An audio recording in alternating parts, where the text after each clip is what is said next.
I hope that you had a Merry Christmas. Hopefully you enjoyed it with some family. Hopefully you had an opportunity to reflect a little bit and remember the true reason for the season, which is the birth of the Son of God on planet Earth. And it's good to be back in here, dropping another video. In time for the new year, 2026. Hopefully it's a much better year. 2025, in a lot of ways, was a rough one. As we go into 2026, we need to remain hopeful and prayerful that things are gonna go better, go well for each and every one of us, myself and everyone who watches this video and everyone who doesn't. So today, I want to do this video coming off of Christmas, coming off of a little bit of a hiatus.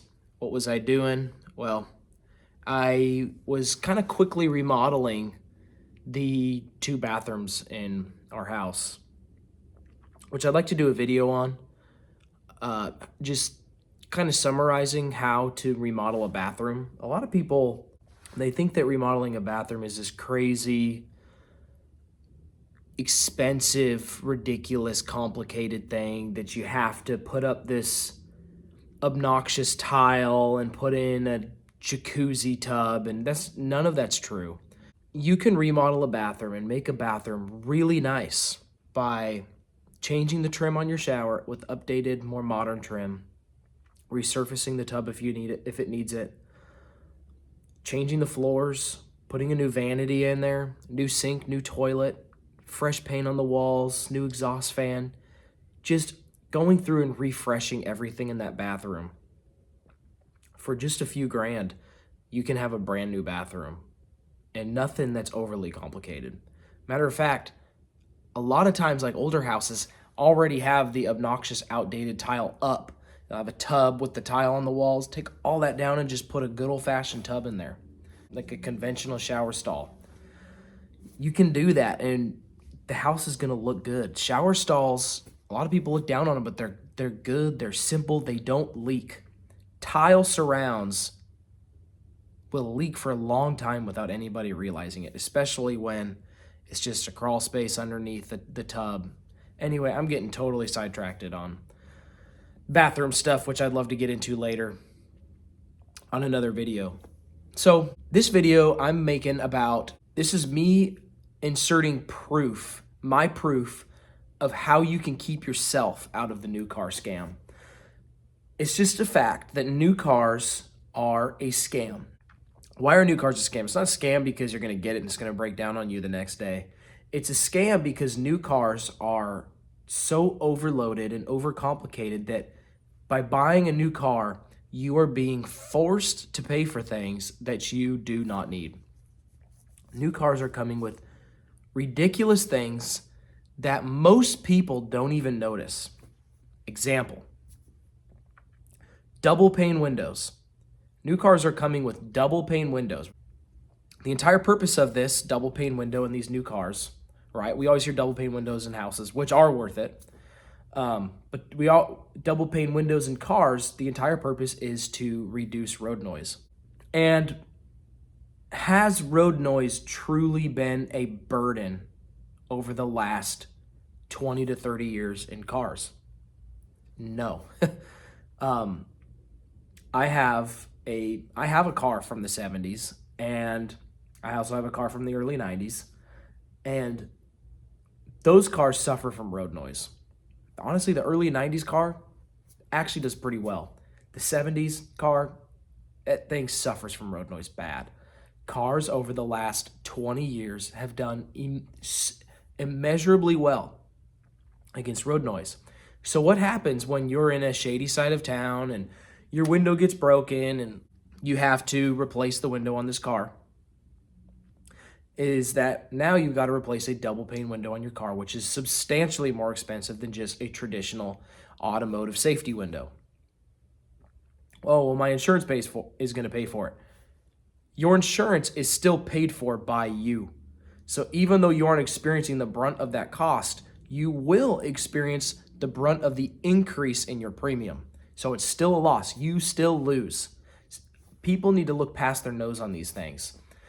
Another example is these new cars are coming with suede headliner. Suede headliner, it's very plush and nice looking. Suede has been used in seats for a long time. Leather suede seat combo on fancier, higher end cars. And a lot of cars are even coming to the point where the headliner is suede and the A-pillars coming down from the roof across, through the front of the windshield are also suede. These are things that you are paying for that do not benefit you at all. Nobody notices. You probably aren't even noticing a lot of the time.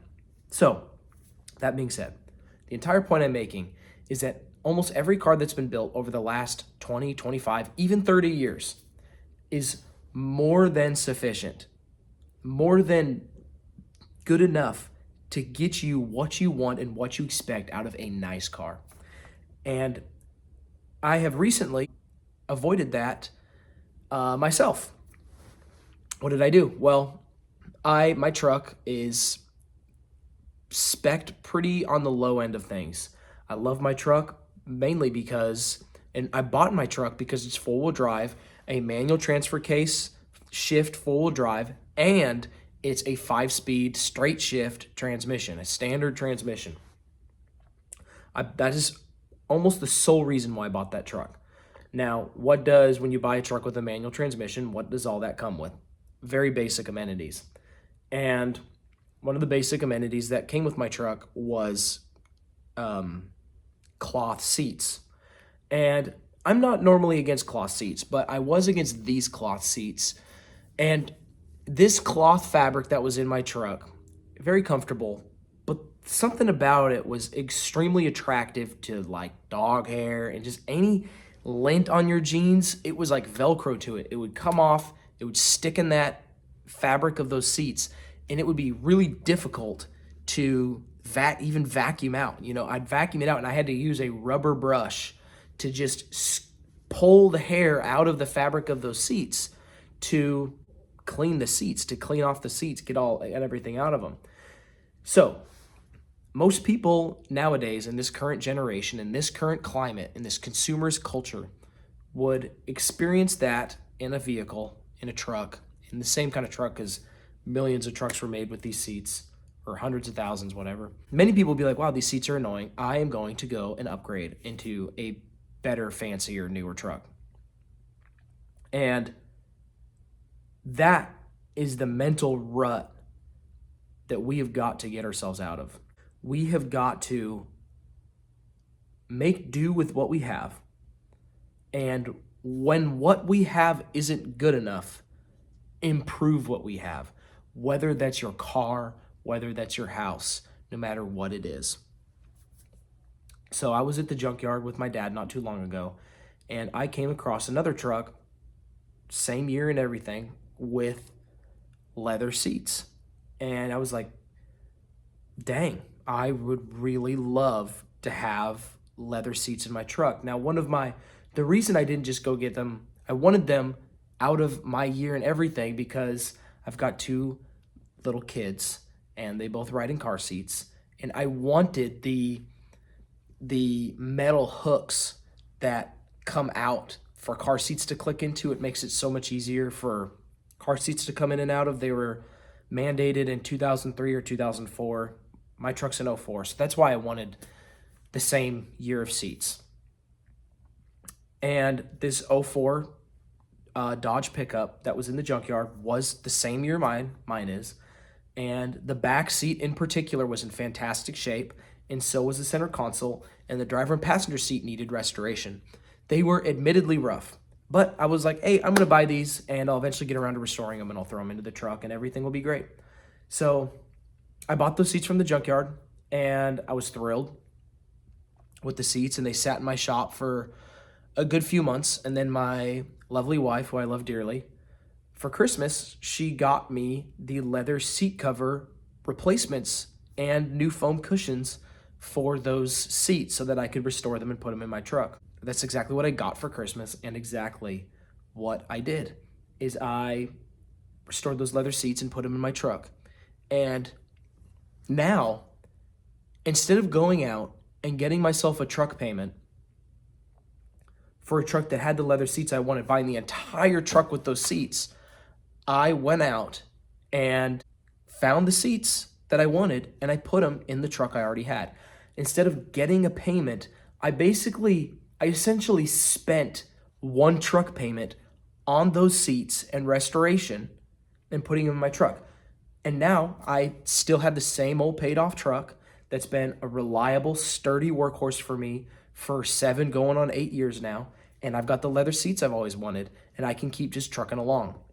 Now, this is not the only example that I have of doing this. My truck, when I first bought my truck, it also had chrome grille, chrome bumpers. Not my style at all. I love the sport front end on those trucks. So I also did that. I got the body colored grille, bumpers, going to junkyards, just looking through eBay, looking through the internet, looking for the parts that I wanted to just improve my truck, to get it to where I wanted it, instead of going out and spending substantially more money on what I wanted. My truck, I paid cash for that truck back in 2018, and I've never had a payment on it.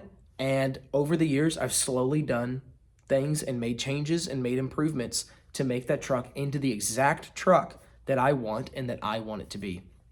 So that is my case for y'all, is if you're driving that clunker, if you're driving that car that isn't exactly what you want, consider not going out and buying the new car or the newer car. Save the money, save the payment. When you get a car payment, you are borrowing from your future. You are taking money from your future self and putting that into a car that is going to depreciate in value anyway. I'm not going to sit here and tell you to suck it up and drive a car you don't like. I understand that sucks too. So my conviction, my call, is to drive a car that you like acceptably. A car that you say, this car is fine. I'm willing to drive this car, but I'm going to improve it. I'm going to make it better. I'm going to put the leather seats I want in it. I'm going to put the wheels on it. I'm going to do the few things I need to do to make this car the car that I want and can be satisfied, and the car that I can live with, instead of jumping in the rat race, running on that hamster wheel, and just buying a car that I'm convincing myself I'll be okay with today, but I know I won't be in the long run. Because there's also a psychological thing that goes into that, where when you're the one that went to the junkyard, when you're the one that bought the parts and put the work into making this car what you wanted it to be, when it was your hands that did that, you will have a special love and appreciation for that cheaper, lower end, crappier car than you would have if you just went to the dealership and signed on the dotted line and brought a car home. You will be satisfied way more with that older car that you own outright than you will be with the car that you're making payments on over the next 5, 6, 7 years. And before that 5, 6, 7 years comes up, you're going to be in this mental predicament, in this mental situation where you're going to want to go and upgrade to the next fancy schmancy car you can't afford. Get out of that rat race. Get into something that is attainable, affordable, and fixable. And do yourself the favor, get your hands a little dirty, and get that car to where you want it and where you will truly be happy. I can get way more into this. This is something I truly love, improving my cars. I like Benjamin buttoning my cars. Buy a car off Marketplace or Craigslist or wherever, used car, whatever, it's got problems. You do the same. Go to the junkyard and make that car better. Oh, the power mirrors don't work. Go make the power mirrors work. Don't just live with a broken car with broken stuff. Fix it. Get that car to the point where it's functioning across the board. It's fully functioning. You're going to be like, wow, I've got a 2005 car and everything works on it. You will be truly satisfied with yourself, and you will be proud of yourself, and you will want to hang on to that car and keep it running for a very long time. Matthew 6:19. Do not store up for yourselves treasures on earth, where moths and vermin destroy, and where thieves break in and steal. But store up for yourselves treasures in heaven, where moths and vermin do not destroy, and where thieves do not break in and steal. That's the point I'm making.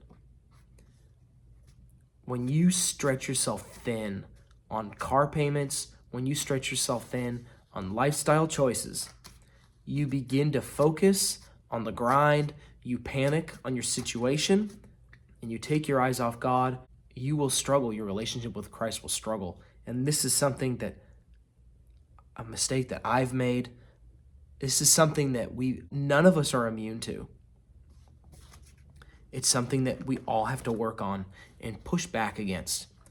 Staying within our means, doing what we need to do to stay financially comfortable so that we can focus on what really matters. Hebrews 13:5. Keep your lives free from the love of money and be content with what you have. Be content with that older car that you have. Be content with it. So you know what? This car is enough. Oh, I don't like it because the seat's ripped. The windshield's cracked. Fix the car. Fix it and keep driving it. Keep trucking. You can do that. Thank you very much for watching this video. I truly hope that you had a great Christmas. I hope that you have a blessed New Year. And if you've got a prayer request, feel free to drop it. And thank you very much for watching.